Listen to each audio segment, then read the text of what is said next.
Mendekati bulan Ramadan, imbauan untuk bijak dalam menggunakan toa kembali muncul di media sosial.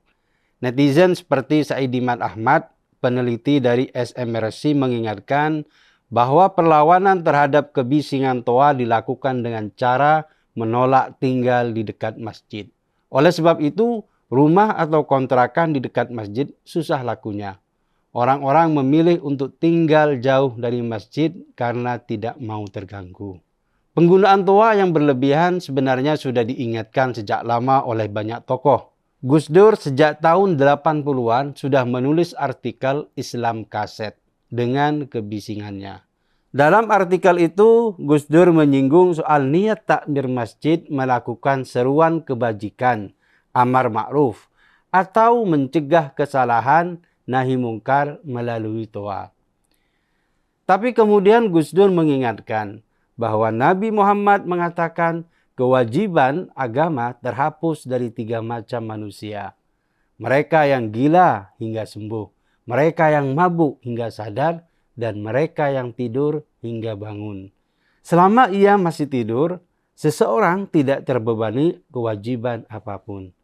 Jadi, tidak ada alasan untuk membangunkan orang yang sedang tidur agar bersembahyang, kecuali ada sebab yang sah menurut agama, dikenal dengan nama illat.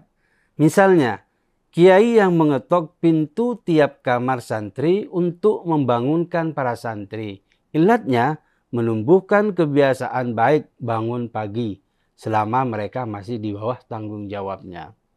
Atau contoh lain, istri membangunkan suaminya untuk hal yang sama.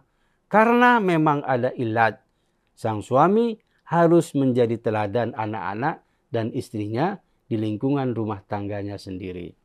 Tetapi illat ini tidak bisa dipukul rata. Harus ada pengecualian untuk mereka yang tidak terkena kewajiban. Misalnya yang jompo yang memerlukan tidur, jangan sampai tersentak. Wanita yang haid jelas tidak terkena wajib bersembahyang. Juga anak-anak yang belum akil balik. Pendek kata, niat untuk amar ma'ruf nahi mungkar melalui toa itu tidak tepat sasaran.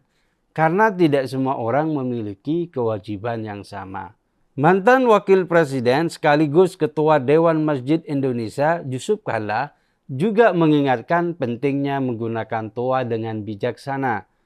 Menurutnya, seringkali orang tidak mau beli rumah dekat masjid karena suara toa kerap mengganggu pemilik rumah.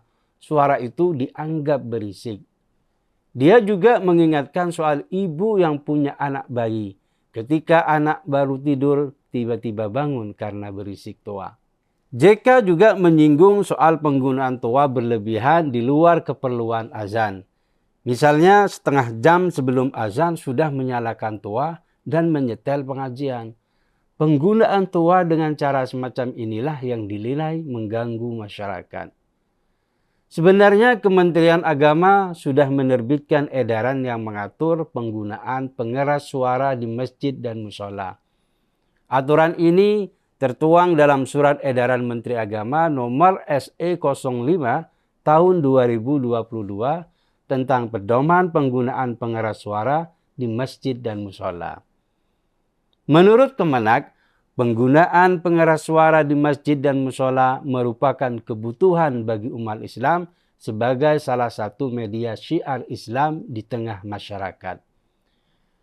Pada saat yang bersamaan, masyarakat Indonesia juga beragam, baik agama, keyakinan, latar belakang, dan lainnya. Sehingga diperlukan upaya untuk merawat persaudaraan dan harmoni sosial. Banyak orang yang berpikir, toa itu bagian dari peradaban Islam. Toa telah menjelma barang suci yang tidak bisa diganggu-gugat. Dulu pernah ada orang yang memprotes penggunaan toa, tapi kemudian muncul kerusuhan akibat hasutan dengan motif sara. Kebetulan pihak yang memprotes penggunaan toa secara berlebihan itu adalah non-muslim. Fakta getir ini menyadarkan kita, toa mendadak menjadi bagian sakral dari umat Islam. Padahal toa sendiri sebenarnya adalah nama perusahaan speaker asal Jepang, Toa Electric Manufacturing Company. berdiri di Kobe pada 1 September 1934.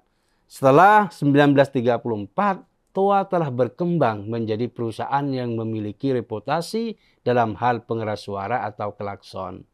Dalam bentuk megafon pertama kali, Wikipedia menyebut penemunya adalah seorang rohaniawan yang bernama Athanasius Kircher SC.